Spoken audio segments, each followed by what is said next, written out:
Game Shark está de volta e a gente já vai começar esse segundo bloco de uma maneira muito especial. Bora acompanhar o quadro do Mais Geek de hoje. O que será que o Jeff preparou pra gente dessa vez? E aí, Brunilhas, fala Game Shark. Hoje a gente... O pessoal do Mais Geek aqui, né? Óbvio, eu e o Maxon. Inclusive, antes do pesadelo aqui, sempre bom lembrar. Hoje a gente vai falar de um jogo retrô que acho que nunca deixou de estar na moda. Mas esse ano mais, Mais talvez. do que nunca. Mais do que nunca. Sim. Que acho que vale muito a pena a gente falar aqui, porque acho que foi um dos primeiros JRPGs aí a conquistar o Ocidente de uma maneira avassaladora. Provavelmente, assim, provavelmente não, dá pra colocar, né? Dá pra afirmar, sim, Final Fantasy VII. Final Fantasy, ele sempre roubei a deixa. Palavra, velho. Como é que pode fazer isso? Final Fantasy VII, esse. Agora eu falo, agora posso falar. É o momento, né? Todo mundo falando, todo mundo jogou. Na verdade, assim, muitas pessoas chegaram ao clássico por conta da nova versão, que eu acho sempre um caminho muito nova versão, essa que demorou muito tempo pra chegar, né? Na verdade, era esperada desde aquela tech demo de PS3. Mas né, que não era uma nova versão nada, ainda. Era só um, vamos fazer um vídeo bonitinho pra deixar os fãs meio malucos da coisa? E foi o suficiente. Aí só se falou disso. Claro que foi. E aí chegou o momento, e aí a gente tá aqui pra justamente resgatar um dos momentos mais áureos desse gênero, do gênero dos RPGs japoneses nos videogames. Exatamente. Antes de começar, eu queria perguntar um negócio pra você. Acho que muita gente pode ter isso na cabeça também. E os outros 6? Foi uma grande dúvida na época. Muitas pessoas hoje em dia, que talvez não faça o menor sentido. Sim. Mas veio o 7, mas na época, no Ocidente, só tinha sido lançado 3. Na verdade, o Final Fantasy VII seria o 4. Sim, exatamente. Porque afinal de contas... Fora a bagunça, né? O Final Fantasy 1 foi lançado, porém o 2 e o 3 não, no Nintendinho. O Final Fantasy 4 veio como Final Fantasy 2 e o Final Fantasy 3 o 6 veio como Final Fantasy 3. 6 veio com 3. Os mais complexos, um tanto cabeludos, assim, tipo o 5, o 3, eles foram deixados de lado. Não foram lançados. Sim. E o 7 veio para dar uma sacramentada. E aí, logo depois do sucesso, veio os relançamentos com Origins, o Anthology no PlayStation 1, que trouxe... no Play 1, que veio o 1 e o 2, né? E localizou os jogos, né? O Final Fantasy V, o Final Fantasy 4, 5, junto com o Chrono Trigger, inclusive. Devo falar que nessa indústria vital do jornalismo de games, Final Fantasy 1 e 2, o Anthology, que saiu pra Play 1, foi um dos meus primeiros trabalhos remunerados pra revista. Foi uma dor de cabeça, assim, tremenda, que eram dois jogos enormes pra terminar em uma semana e entregar texto de detonado, lembra? Eu não diria que era enorme, cara, Jeff. São jogos difíceis. Era enorme. Num cartuchinho de NES ali... mas veio no disco do PlayStation. Mas é o mesmo jogo? Porra. Tinha uns loadings bizarros. Tinha umas CGs. É verdade, tinha umas CGs. Mas o jogo era grande. Eu lembro que o jogo era grande. Eles tentaram passar o traço de Yoshitaka pro 3D, ficou um troço meio bizarro, né? Mas foi assim, válido. E por falar em traço, eu comentei a CG também, a gente tem aí o Final Fantasy VII introduzindo aí também as CGs, né? Por causa do disco, talvez? Sem dúvida, esse lance de mudar de cartucho para CD... Não só foi uma mudança de mídia, como foi uma mudança de vida, porque a Squaresoft até então vinha numa parceria de muito tempo com a Nintendo e rolou um rompimento aí que o rompimento foi tão brabo que quando o Cloud apareceu no Smash Bros, foi assim, nossa, será que eles fizeram as pazes? Nossa, lá atrás, né? Será que, porque até então Final Fantasy era um negócio do Super Nintendo, Nintendinho, não era Nintendo. E aí foi lançado no PlayStation e mudou tudo. E aí, falando da parte técnica da coisa, vários CDs, no caso 3, com aquelas CGs, saltavam os olhos polígonos no lugar dos... Polígonos no lugar dos spritezinhos, sim. E todo mundo... É aquela época, né, que todo mundo achava que sprite já estava datado, era feio e o polígono era lindo. Mas o polígono foi lindo até quando? Um ano depois. Já era feio depois. Eu não curto muito isso de envelhecer o mal, pra ser muito honesto. A gente sempre tem que tentar pensar na época. Eu prefiro sim, mas esse envelheceu pensamento. mal, ué. Bom, de qualquer forma, assim, tem os personagens lá naquele gráfico que muda na batalha, mas ele segue, assim, mais ou menos o que tinha sido construído no 6 com relação a... O 6 já tinha mudado um pouco o lance de medievalismo, né? Que era aquela coisa muito fantasia medieval. O 6 apresentou uns mechas, apresentou um Magitech, apresentou um mundo de máquinas... Steampunk. Isso, sim. Eu tava tentando lembrar o nome. O 7, ele é um tanto mais realista, até porque o começo, com esse lance de megacorporações, da Shinra, que tá acabando com o planeta, né? Sim. Com o lance do live stream e tal, e aí tem um grupo ecoterrorista que já começa explodindo dos reatores. É verdade. Isso aí é um tanto mais próximo da nossa realidade do que castelos e feudos e reis e dragões, etc. E tal. Não que não tenha nesse jogo, porém... Que tem, né? Só que é diferente. O Bahamut tá lá, a Behemoth tá lá, mas... É um tanto diferente do medievalismo lá do Sakaguchi, que ele ficou meio como produtor, né? Já no Por 6... exemplo, agora você tem equipamentos, né? Tipo uma moto, uma máquina. Você tem a espadona do Cloud, a espadona né? de metal do Cloud. O vilão também é diferente, imagino. O Sephiroth é um tanto complexo. Imagina assim, eu gostaria de saber na cabeça de quem só jogou o remake, qual que é a percepção do Sephiroth, né? Que já é um negócio diferente por si só. Que ele só, assim, a apresentação dele acontece mais pra frente no jogo original. Sim. Porém, ele se tornou tão popular que eles tiveram que aumentar muito a participação dele no novo jogo. Já então, é uma diferença grande. Tem um lance assim, por exemplo, eu fui jogar Final Fantasy VII original, né, o classicão, depois dele ter saído, bem depois dele ter saído, inclusive, experimentei Chrono, experimentei, sei lá, Chrono Trigger, Chrono Cross. Hã? Mario RPG? Não. Não. Pra mim era a tríade, era Chrono, Mario RPG, Final Fantasy VI, 3, era a tríade do poder. E aí eu tava acostumado com um jeito de batalha, de turno, entra, bate e tal, e apanhar também, né, que você dá um, leva um, né. Sim, apesar de ser Active Time Battle, né, você... No Final Fantasy VII, quando eu fui nessa de apanhar, dá um, bate um, dá... Eu meio que morri, cara, no começo do jogo. Eu falei, pô, mas nunca aconteceu comigo isso, meu.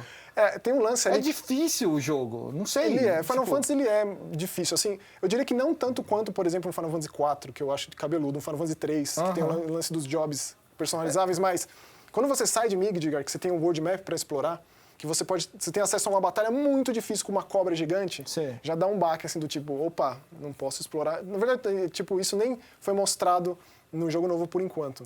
Mas é uma característica recorrente de Final Fantasy, esse world map que a gente explora com uma airship, ou a pé, ou seja lá como for. São vários tipos de porque foi Final Fantasy que eu aprendi a eficiência de aquele botão de defender lá. Porque eu não defendia, eu simplesmente passava o jogo sem defender. E aí eu descobri que às vezes tem que defender, né?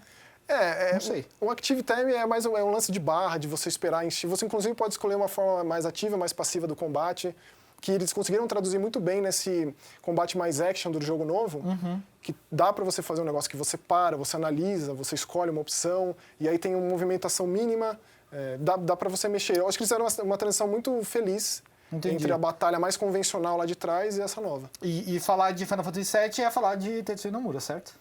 Sim, senhor. Eu acho que foi quando ele se destacou. Hoje em dia ele é um nome muito recorrente, até para pessoas que não estão assim, muito assiduamente acompanhando o videogame. O Tetsuya Nomura é um nome muito famoso. Ele é um dos caras mais populares. E foi ele o primeiro é o cara jogo... que a gente tem que direcionar nosso ódio em alguns momentos ou não? Cara, eu sou do time que gosto muito dele. Você gosta muito na visão geral das coisas. E ele, assim, o Final Fantasy VII foi o primeiro jogo que ele fez o design dos personagens principais. Certo. Até então, no 5 e no 6, ele fez cenário de batalha, uns monstros e tal. E aí ele criou Cloud, Tifa, Sephiroth, Aerith, personagens muito icônicos, não só do RPG japonês, mas dos videogames. Né? Mas ele não tá sozinho, né? Ele segue aí, não só ele, mas um time de astros, né? Um time de personalidades dentro do universo de JRPGs. Eu ia falar de RPG japonês, mas é a mesma coisa. Inclusive, vários deles ainda na Square hoje, ainda trabalhando com Final Fantasy VII. E o Sakaguchi, que é o grande criador da coisa toda. O cara que queria terminar a carreira fazendo o último jogo da vida dele e criou uma série. Exatamente. Deve estar surfando no Havaí uma hora dessa. Duvido. Você acha que não? Acho que não. Eu tenho certeza que sim. Ele é viciadão em trampo, de qualquer forma, assim, ele era o produtor, ele era diretor até o 5. E o Kitase, que é um grande nome, que continua sendo um grande nome de Final Fantasy, ele assumiu como diretor, que ele já tinha feito o 6, que foi um baita sucesso. No Uematsu, inclusive, foi o primeiro contato dele com uma tecnologia nova para se elaborar música, né? Não era uma coisa mais tipo tune mid e tal. E você tinha pedido orquestra. Sim, você tinha pedido pra te lembrar do caso do Shigeno Ojima, né? Que é o roteirista. Esse roteirista que ele é um cara complexo. Ele continua no jogo novo, ele é meio parceirão do Nomura.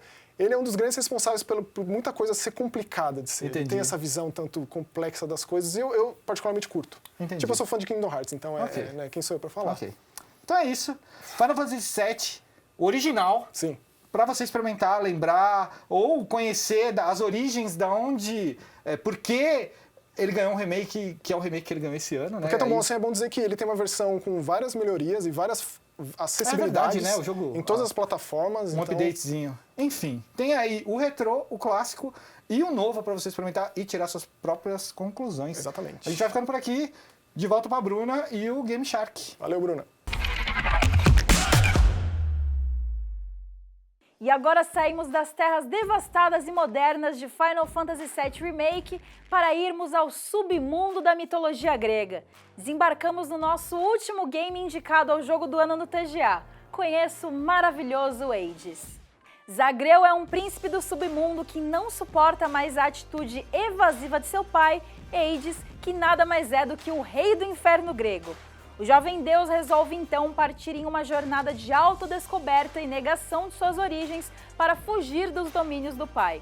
A história é o ponto de partida de Hades, jogo da Supergiant Games que representa os indies na principal categoria no TGA 2020. A gente vai dar uma conferida no trailer desse jogo, que inclusive conta com uma animação muito bem feita. Confere aí.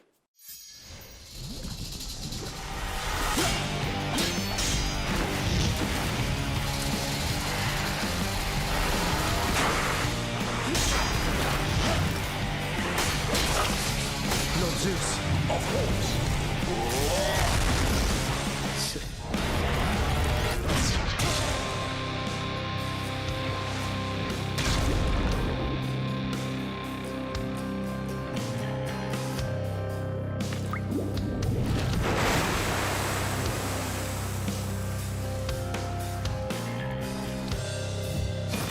All right, one more time.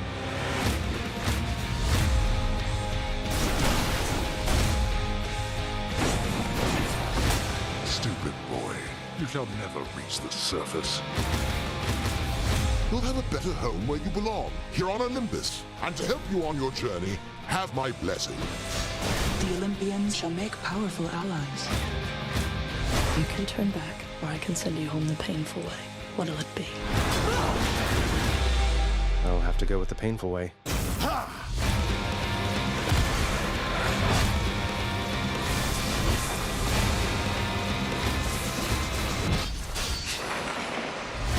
That was for last time. No gameplay, que mistura o gênero de roguelike com ação, você controla Zagreu tentando escapar do inferno em uma aventura focada em combates. Seu objetivo é derrotar tudo que é posto à sua frente rumo à superfície e ao Olimpo. Boa sorte nessa aventura, porque não vai ser nada fácil. Como é de costume dos roguelikes, morrer em Hades significa voltar ao ponto de partida do submundo. A Supergiant apostou em uma narrativa mais complexa para diferenciar o jogo de outros do gênero, e por isso Hades ganhou o apelido de Godlike. Ah, agora eu entendi! O jogo é dividido em câmaras, que compõem as diferentes seções do submundo. Além de inimigos comuns, você também vai encontrar chefões bastante desafiadores ao longo do caminho.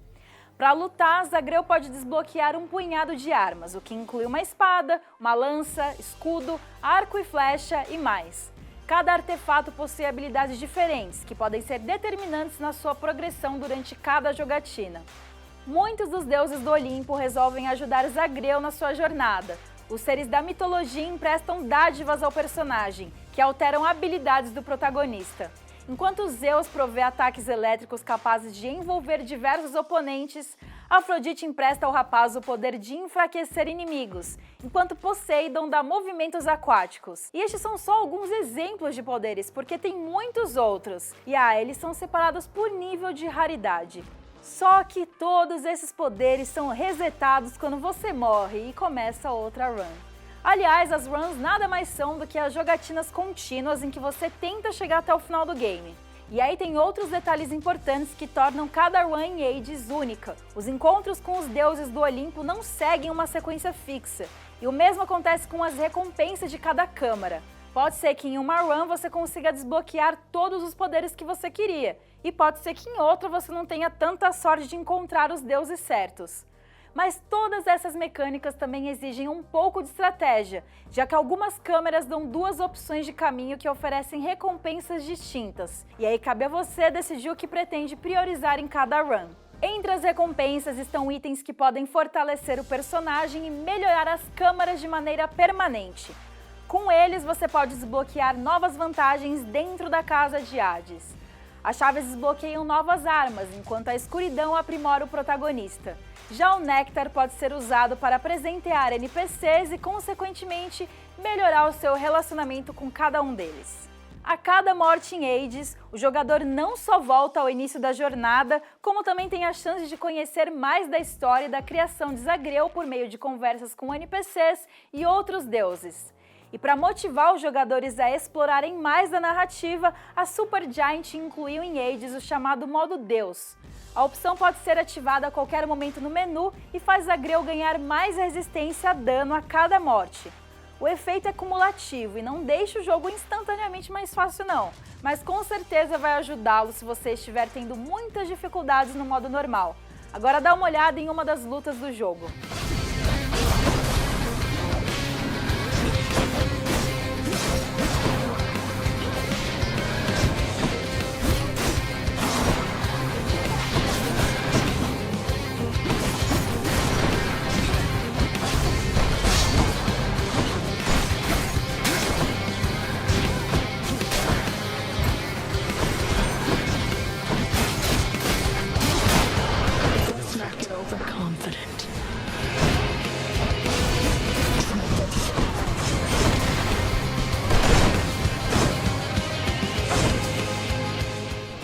O título dos criadores de Bastion e Transistor já vendeu 1 milhão de cópias e chega ao TGA rodeado de elogios da crítica especializada. O site brasileiro Start, do UOL, comparou o roguelike a títulos que definiram seus respectivos gêneros, como Super Mario Bros. Para jogos de plataforma e Street Fighter 2 para jogos de luta. A review ainda destaca a trilha sonora do game, que pode até ser considerada como um personagem da aventura. O site norte-americano GameSpot deu nota 10 a Hades, elogiando a forma como a história e a jogabilidade se entrelaçam. O site também destacou o combate preciso e em camadas, que tornam a fuga do submundo uma jornada envolvente e motivante. Por outro lado, a review aponta que a história pode ser lenta em alguns momentos, mas até aí a gente perdoa, né? Hades tem nota 92 no Metacritic, com todas as reviews positivas da mídia especializada. Uma versão para PlayStation 4 e para a família Xbox está confirmada para chegar em breve. Hades está disponível em 10 idiomas diferentes, como inglês, francês, italiano, alemão, coreano, russo e português do Brasil. A dublagem está restrita ao idioma original, o inglês, mas todo o texto do jogo está localizado para línguas disponíveis. Enquanto a média da duração da gameplay tem mais ou menos 15 horas, Hades já provou que, se depender do público, o jogo não acaba quando a história termina. Muito da história do jogo de fato termina quando você chega no final do game, porém, é muito mais provável que ainda existam vários itens para serem coletados e poderes para serem liberados. Além disso, todas as armas do nosso querido Zagreu podem ser evoluídas, então o jogo não para de te instigar mesmo depois do suposto final. Take this.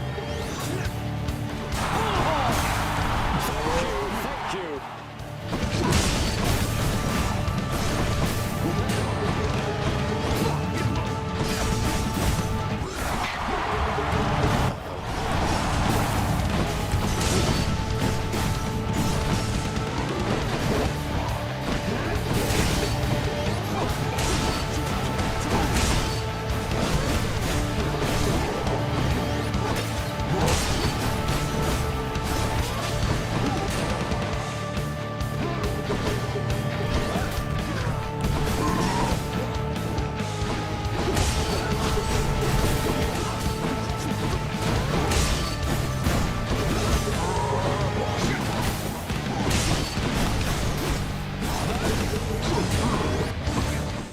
No próximo bloco do Game Shark, a gente vai falar sobre as corajosas speedruns que a galera tá fazendo por Hades.